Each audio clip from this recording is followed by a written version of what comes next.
역대하 21장 1절에 10절 말씀 함께 나누도록 하겠습니다.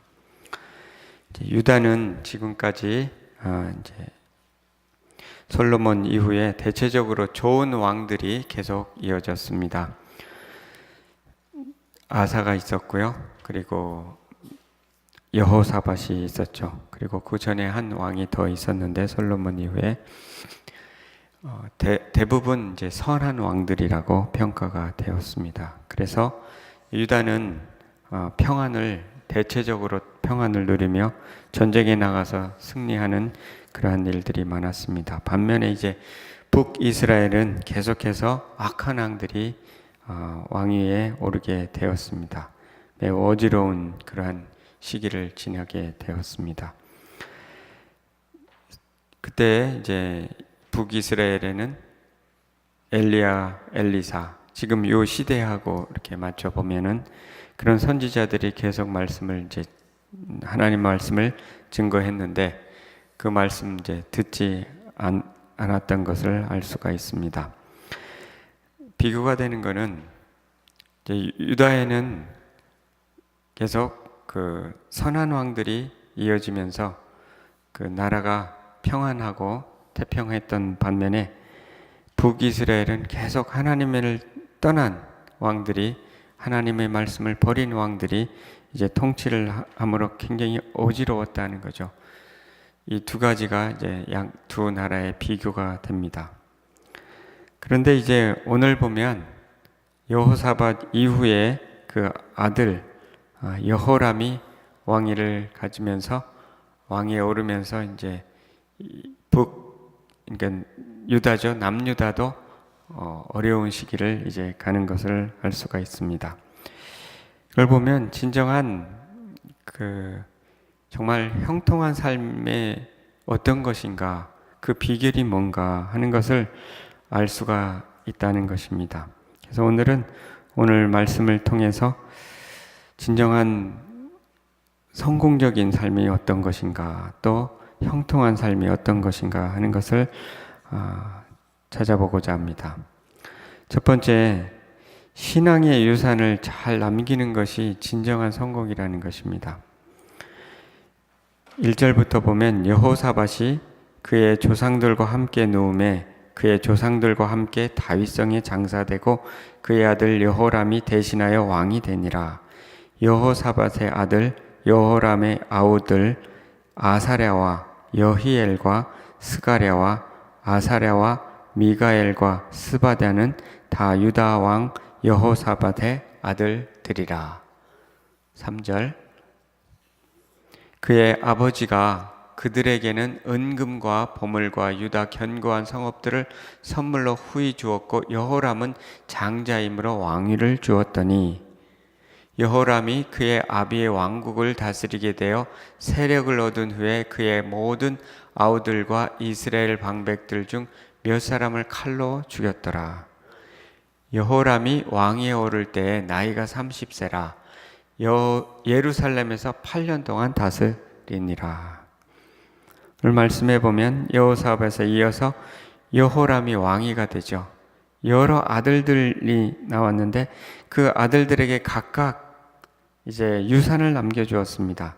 대부분 은금, 보물, 또 견고한 성읍을 선물로 주었습니다. 유산으로 준 거죠. 여호람은 장자이니까 왕위를 주었습니다. 왕위를 얻고 난 후에 여호람이 자기의 형제들을 다 칼로 죽였다 하는 거죠. 이제 이것을 보면 여호사밧에 대한 평가는 어제 끝난 것으로 알 수가 있는데, 왜냐하면 어제 여호사밧이 죽었거든요.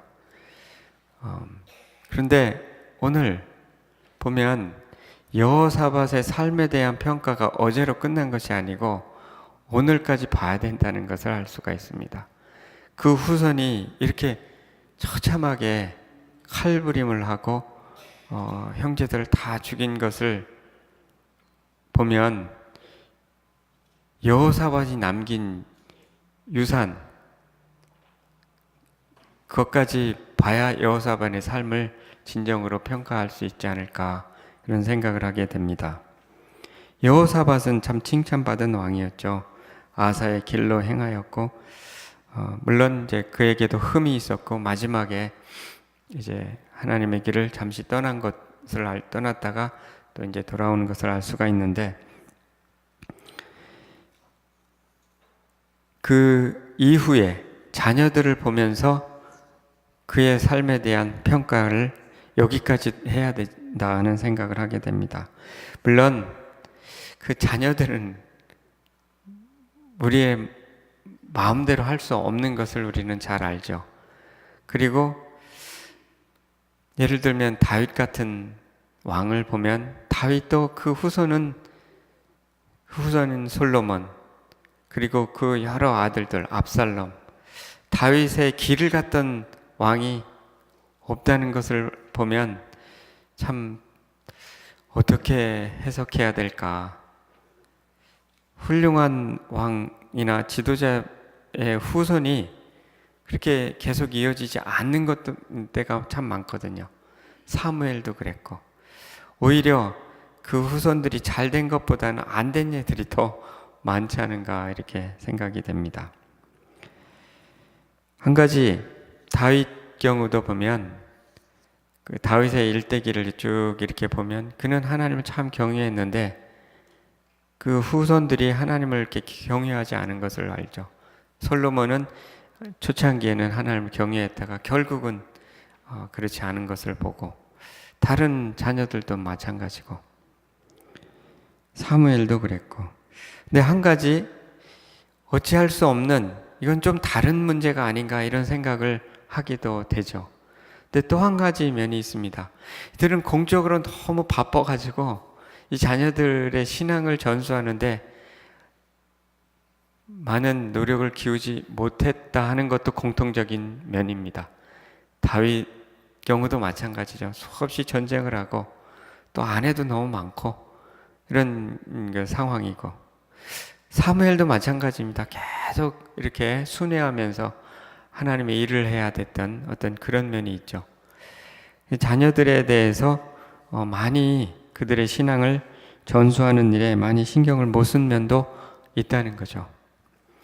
우리는 아무튼 우리의 최선을 해야 된다 하는 것입니다. 여호사밧도 마찬가지죠. 여호사밧도 같은 맥락으로 자녀들에 대해서 그 신앙을 전수하는 데 많은 신경을 쓰지 못했지 않은가 하는 생각이 듭니다. 그러나 실제 하나님의 명령은 신명기도 그렇고요. 또 시편도 보면 시편 78편에 이렇습니다. 5절에서 8절 보면 여호와께서 증거를 야곱에게 세우시며 법도를 이스라엘에게 정하시고 우리 조상에게 명령하사 그들이 자손에게 알리라 하셨으니 이는 그들로 후대 곧 태어날 자손에게 이를 알게 하고 그들은 일어나 그들이 자손에게 일러서 그들로 그들이 소망을 하나님께 두며 하나님께서 행하신 일을 잊지 아니하고 오직 그의 계명을 지켜 그의 조상들 곧 완고하고 패역하며 그들의 마음이 정직하지 못하며 그 심령이 하나님께 충성하지 아니하는 세대와 같이 되지 아니하게 하려 하심이로다. 법도를, 조상들의 법도를 이스라엘에게 줬다는 겁니다. 이유는 자손들에게 계속 알리라고, 자손들에게 알려서 소망을 하나님께 두며 살도록 했다는 거죠. 그래서 이스라엘과 조상과 또 그 자손들 계속 이어져 가면서 소망을 하나님께 두도록 열심히 가르쳐라, 이렇게 명령을 했던 것입니다. 만약 열심히 이 부분에도 충성을 다했다면 다윗도 다른 결과가 나오지 않았을까, 이런 생각을 하게 되는 것입니다. 물론 다 이렇게 할 수는 없지만 만약 다윗이 열심히 압살롬이 잘못될 때 압살롬에게 찾아가서 좀 일찍 불러들여서 뭔가를 했으면 나은 결과, 다른 결과를 나오지 않았을까 하는 것을 우리는 성경을 통해서도 알 수 있거든요. 최근에 제가 어느 책을 읽다가 그 책 속에서 소개한 영화가 있었습니다. 얼티밋 기프트라는 영화인데 한국말로 번역하면 최고의 유산이라는 이제 제목인데, 오늘 이제 수요예배 때도 이 얘기 잠깐 할 건데 못 들은 척하고 들으시면 될 겁니다. 왜냐하면 억만장자가 있었습니다. 억만장자가 있는데 죽을 때가 다 됐는데 자녀들이 다 방탕한 거예요. 누구에게 억만장이, 억 달러, 그러니까 빌리언웨어에, 빌리언이 10억 달러죠. 10억 달러, 억만장자가 아니라 빌리언웨어인데 그걸 자녀들에게 물려주니까 물려줄 자녀가 하나도 없는 겁니다. 그 중에 한 손자를 보니까 손자도 여전히 방탕하고 술 먹고 놀고 다니고 있는 자녀, 손자입니다. 그렇지만 그 손자 안에는 뭔가 가능성이 있다는 것을 알게 되고 이 손자에게 좀 물려주고 싶은 겁니다. 그러나 그냥 물려줄 수는 없는 겁니다. 그래서 비디오를 촬영합니다. 그래서 마지막 죽은 후에 그 비디오를 이제 그 손자에게 보여줍니다. 다른 아들들은 자기에게 올 줄 알았는데 안 왔고 실망해서 갔는데 이 손자에게 비디오를 보여줍니다. 테스트를 하는 거죠. 그 비디오를 보고 한 번에 테스트를 해서 그 말씀을 잘 지키고 오면 또 다른 거를 테스트하는 겁니다. 처음엔 가서 일하라고 하고 그 다음에 일하고 와서 결과를 가져오면 또 비디오를 보여줍니다. 후견인이 옆에서 이제 그런 거 하는 거죠. 그 다음엔 참 진실된 친구를 찾아와라 하고 여러 테스트를 거칩니다. 여러 테스트를 거치면서 처음에는 그 돈을 얻으려고 시작했는데 이 훈련의 과정을 거치면서 이 손자가 변화됩니다. 어려운 사람들을 돕는 것에 대한 마음이 생기고요. 나중엔 그런 말 하죠. 내 꿈이 뭔지는 모르겠지만 다른 사람들의 꿈을 돕는 사람이 되고 싶다. 이때 이제 1억 달러를 줍니다. 그 꿈을 한번 이뤄보라고. 1억 달러를 줘서 이제 그 어려운 병에 아주 희귀한 병에 걸린 사람들과 그 가족들을 위한 센터를 만들어줍니다. 그리고서는 어려운 사람들을 도울 수 있는 그 마음을 이제 가질 때 비로소 그의 빌리언의 달러 이상을 줍니다. 그걸 가지고 모든 재산을 그때 비로소 이제 다 주는데 이때 이 사람은 이제 변해 있는 거죠. 그리고 그 10억 달러 이상을 이제 핸들할 수 있는 사람이 된 거죠. 여기서 할 수 있는 거는 유산을 물려주는데 정말 유산보다 더 중요한 게 진정한 꿈이고 가치라는 겁니다. 이 가치는 훈련을 통해서 얻어진다는 거죠. 그냥 돈을 줬다면 아마 몇 년 안 가서 탕진했을 겁니다. 그는 불량배들하고 어울려 있었거든요. 훈련시키고 그 훈련을 시킨 거에 따라서 또 다른 테스트를 하고 통과됐을 때 이제 비로소 돈을 주기 시작하는 겁니다. 그 돈을 갖고 어떻게 쓰는지를 보고 마지막에 다 물려줍니다. 이것을 보면 자녀들도 만약에 이렇게 살아생전에 이 억만장자가 살아생전에 이 일을 했더라면 그 걱정하지 않고 죽었을 수도 있겠다는 생각이 드는 거죠. 무언가를 자녀들의 그 가치와 신앙을 위해서 노력을 더 했더라면 하는 그런 생각을 하게 되는 것입니다. 진정한 최고의 선물은 신앙이다. 오늘 그거를 가르쳐 주는 겁니다. 여호사밧은 여기까지 봐야 되지 않을까 하는 생각을 하게 됩니다. 그러나 이것은 우리 손에 있는 게 아니고 정말 어떤 경우는 최선을 다해도 안 되는 경우도 있죠. 그러나 하나님의 주권에 있지만 우리는 이 최선을 다해야 되는 거죠.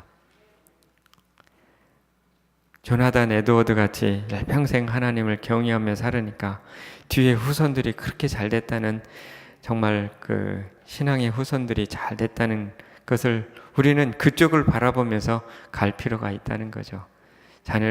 자녀들을 잘 아마 교육했던 것 같습니다. 우리는 내가 떠났을 때 나의 신앙이 얼마만큼 전수될 것인가, 육신적인 자녀, 그리고 영적인 자녀에게 신앙이 얼마나 전수될 건가를 가지고 나의 신앙이 평가된다고 하는 것을 기억해야 합니다. 그래서 오늘 볼 때 진정한 성공은 뭐냐? 신앙의 유산이 잘 물려진 것이다. 그래서 내가 떠났을 때 나의 신앙을 따라서 따라올 사람이 누구인가? 나는 무엇을 남기고 있는가를 지금 생각해 볼 필요가 있고요. 심은 대로 거두게 된다. 결국은 하는 것을 기억하면서 우리의 자녀들, 또 영적인 자녀들에게 신앙이 물려지는 그것까지 우리가 하나님 앞에 회개의 책임을 질 필요가 있다. 그래서 제자를 삼으라 그렇게 말씀한 모든 족속으로 가서 제자를 삼아 아버지와 아들과 성령의 이름으로 세례를 주라. 지금도 늦지 않았으니까 지금부터. 최근에 어떤 장로님 제 책을 읽고 이제 뭔가 지금이라도 뭔가 해야 되겠다는 생각을 하게 됐다는 겁니다. 그냥 기도하고 하나님 하시겠지 하는 것이 아니라 뭔가 기도하고 순종해서 뭔가를 해야 된다 하는 것, 그것이 맞을 것 같습니다. 두 번째는요, 길에 대한 선택이, 올바른 선택이 성공적인 삶의 비결이다 하는 거죠. 오늘 6절에 그가 이스라엘 왕들이 길로 행하여 아합의 집과 같이 하였으니 이는 아합의 딸이 그의 아내가 되었습니다. 그가 여호와 보시기에 악을 행하였으나. 이제 여호람은 이스라엘 왕들의 길, 북이스라엘의 왕들의 길이라고 말할 수 있죠. 그들은 하나님을 떠난 길을 갔으니까요. 즉 아합의 길이죠. 아합의 딸을 또 아내로 맞았습니다. 그의 아버지도 여호사밧도 아합의 딸과 아내를 맞았죠. 아닌가요? 아닌가 봅니다. 나중에 다시 찾아봐야겠네. 아사가 그랬나 본데. 근데 이 여호람이 이제 아합의 길로 갔다는 거예요. 아합의 길. 그래서 성경은 어느 길로 갔는지, 지금 역다에는 특별히 왕들이 어느 길로 갔던지를 자꾸 적고 있는 겁니다. 여호사밧은 역대하 20장 32절에 여호사밧이 그의 아버지 아사의 길로 행하여 돌이켜 떠나지 아니하고 여호와 보시기에 정직하게 행하였으나, 또 여호사밧에 대해서 17장 3절에 여호와께서 여호사밧과 함께 하였으니 이는 그가 그의 조상 다윗의 길로 행하여. 다윗의 길이 표준이에요. 아사도 다윗의 길로 갔고요, 여호사밧도 아사의 길과 다윗의 길로 갔다는 거죠. 그런데 여호람은 그렇지 않은 길을 갔다는 거죠. 아합의 길, 이방신을 섬긴 길, 그리고 악한 길입니다. 성경은 이 두 가지의 길에 대해서 계속 얘기하고 있습니다. 악한 길을 선택한 사람, 또 의인의 길을 선택한, 어느 길을 갔는가? 우리도 나는 지금 어느 길을 가고 있는가? 의인의 길이라는 것은 믿음의 길입니다. 그냥 인간적으로 착한 길이 아니라, 선한 길은 하나님의 말씀을 따라 믿음으로 사는 길, 그게 의인의 길이고, 악한 길은 말씀을 따라 사는 것이 않고 내 마음대로 사는 겁니다. 세상의 길이고요. 신앙생활도 잘 보면요, 몸은 교회에 왔는데 가는 길은 자꾸 내 생각대로 가는 경향이 있는 경우가 있습니다. 어떤 결정이 보면 분명히 이 말씀의 길은 이런 길인데 말씀은 듣긴 듣는데 다른 길을 선택합니다. 무슨 길이냐면 내 고집의 길, 내 생각대로 하는 길이 있습니다. 이 길이 형통하지가 않습니다. 시편 1편 6절에 무릇 의인의 길은 여호와께서 인정하시나 악인의 길은 망하리로다. 인정한다는 것은 보신다는 겁니다. watch over 하신다. 그리고 그 길에는 함께 하신다. 그 악인의 길은 불신의 길이고 불순종의 길이고 결국은 멸망의 길인 거죠. 하나님께서 이런 삶에는 대적을 일으켜서 배반하는 일을 합니다. 지금 뒤에 보면 그런 일들이 있죠. 8절에서 10절 보면 여호람 때 에돔이 배반하여 유다의 지배하에 벗어나 자기 위에 왕을 세움으로 여호람이 지휘관들과 모든 병거를 거느리고 출정하였더니 밤에 일어나서 자기를 에워싼 에돔 사람과 그 병거의 지휘관들을 쳤더라. 이와 같이 에돔이 배반하여 유다의 지배하에 벗어났더니 오늘까지 그러하였으며 그때 림나도 배반하여 여호람의 지배하에 벗어났으니 이는 그가 그의 조상들이 여호와를 버렸습니다. 이 배반하는 일들이 있어서 그 길이 이제 대적들이 일어나는 거죠.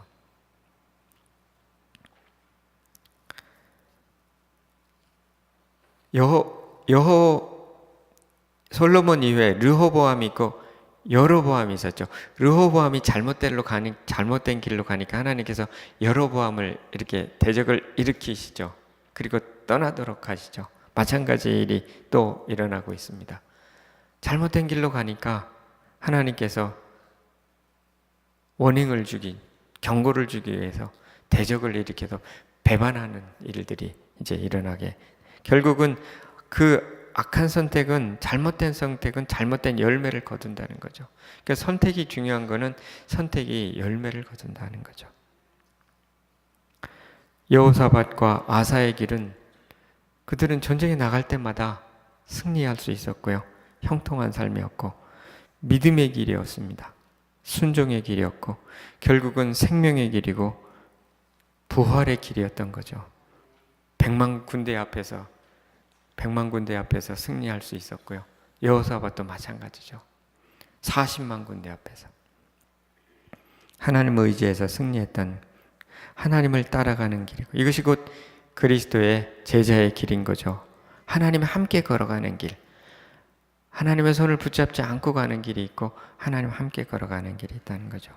시편 16편 11절에 주께서 생명의 길로 내게 보이시리니 주의 앞에는 충만한 기쁨이 있고 주의 오른편에는 영원한 즐거움이 있나이다. 생명의 길을 보여주시는, 생명의 길이 있다는 거죠. 사망의 길이 있고, 예수님께서 말씀하셨잖아요. 내가 곧 길이요 진리요 생명이니 나로 말미암지 않고는 아버지께로 올 자가 없네. 예수님이 곧 진리인데 예수님이 곧 길인데 어떤 길이냐면 진리의 길이고 생명의 길이라는 거죠. 예수님이 가신 그 길, 그것이 비록 십자가의 길이지만 그것이 생명의 길이다는 거죠. 예전에 그 예수 그를 만나다 하는 책에 보니까 이런 예화가 있습니다. 어느 주일 저녁에 두 명의 젊은이가 도박장으로 가고 있었습니다. 근데 도박장 바로 옆에 교회가 있었습니다. 그 청년 중에 한 청년은 딱 도박장으로 들어가려고 그러는데 교회 입구에 설교 제목이 써 있었습니다. 죄의 삭은 사망이요. 이게 도박장으로 가는 건 좀 죄를 짓는다는 죄의식이 조금 있었던가 봅니다.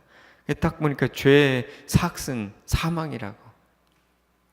이걸 보면서 친구한테 설득합니다. 오늘은 교회 한번 가보자. 그랬더니 이 친구가 한 번 정했으면 남자가 끝까지 가야지. 그리고 갔는데 이 사람은 아무래도 오늘은 교회를 가야 될 것 같아가지고 성령이 역사한 거죠. 그래서 이 사람은 교회를 갔고 그날 바로 죄의 삭은 사망이니까 이게 얼마나 좋은 메시지입니까? 자기한테. 그래서 그날 회개를 하고 이제 도박을 끊었는데 30년 후에 이제 미국의 22대, 24대, 이제 24대 대통령으로 취임하는 날입니다. 이 대통령으로 취임하는데 보니까 이 바로 대통령이 이름이 클리블랜드라는데 2번이나 했던 대통령이에요. 이 대통령이 이제 취임하는데 바로 그날 교회로 갔던 그 인물이 이제 클리블랜드였고, 그날 감옥에서 그 취임을 이제 바라보던 그 사람이 바로 감옥에 있었다는 거죠. 뭐가 똑같이 도박하던 인간들인데, 둘이 청년인데 한 사람은 결단을 한 거죠. 의인의 길을 간 겁니다. 선택을. 한 사람은 악한 길을 갔습니다.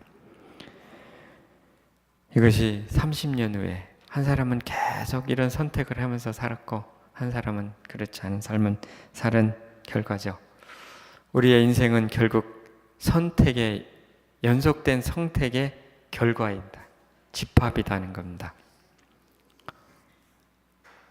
결국은 여호람은 잘못된 선택을 했다.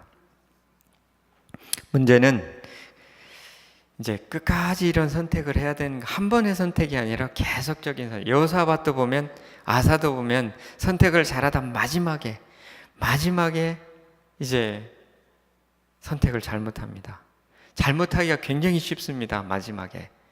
여기 계신 분들은 꼭 들으세요. 저는 아직 이제 60이 안 넘었고 70이 안 됐으니까 너무 가까우신 분들은 잘 들으세요.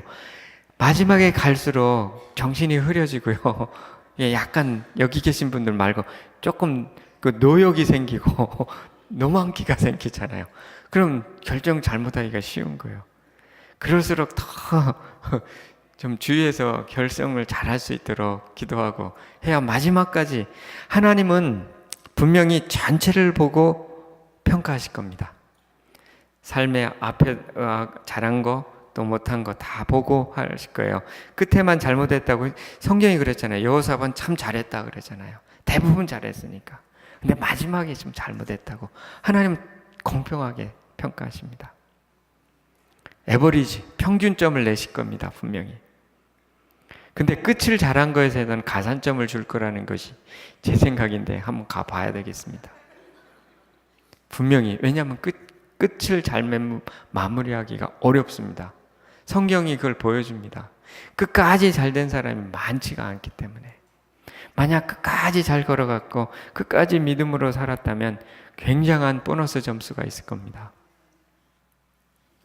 마지막까지 선택을 잘 하시는 여러분 되시기를 소원합니다. 하지만 우리는 부족하지만 하나님은 신실하시다 하는 것을 7절에 말해줍니다. 여호와께서 다윗의 집을 멸하기를 즐겨하지 아니하였으면 이전에 다윗과 더불어 언약을 세우시고 그 다윗과 그의 자손에게 항상 등불을 주겠다고 말씀하셨습니다. 이렇게 여호람이 잘못을 했어도 하나님은 하나님의 일을 하신다. 신실하시다 하는 거죠. 하나님께서 약속하신 대로 다윗 집을 멸하지 않겠고요. 왕위는 계속 이어지게 하겠다는 약속을 지키십니다. 하나님은 이렇게 잘못된 길을 간 왕에게도 약속을 지키십니다. 그렇다면 만약에 계속해서 하나님의 신실하심을 믿고 의지하면서 순종하면서 산다면 훨씬 더 많은 약속을 누리며 살 수 있다는 것을 알게 됩니다. 하나님은 신실하십니다. 아무것도 안 했는데도 이렇게 하나님은 왕위를 보존해 주십니다. 왜? 약속하셨으니까. 우리가 아무것도 안 해도 예수 믿었으면 구원은 주실 겁니다. 약속하셨으니까. 근데 구원만 받고 인생을 마음대로 살면 실패하는 인생이 됩니다. 하나님의 약속을 믿고 신실하게 순종하며 산다면 하나님께서 예비하신 그 많은 약속들과 선물들을 은혜로 받으며 승리하며 살 줄 믿습니다. 이것이 바로 승리의 비결입니다. 하나님의 신실하심을 믿고 하나님의 약속을 믿고 순종하며 사는 것, 그것이 바로 예수 그리스도의 그 길을 가는 것, 그것이 바로 승리의 비결이다 하는 것을 오늘 말씀하고 계십니다. 승리하는 여러분 되시기를 소원합니다.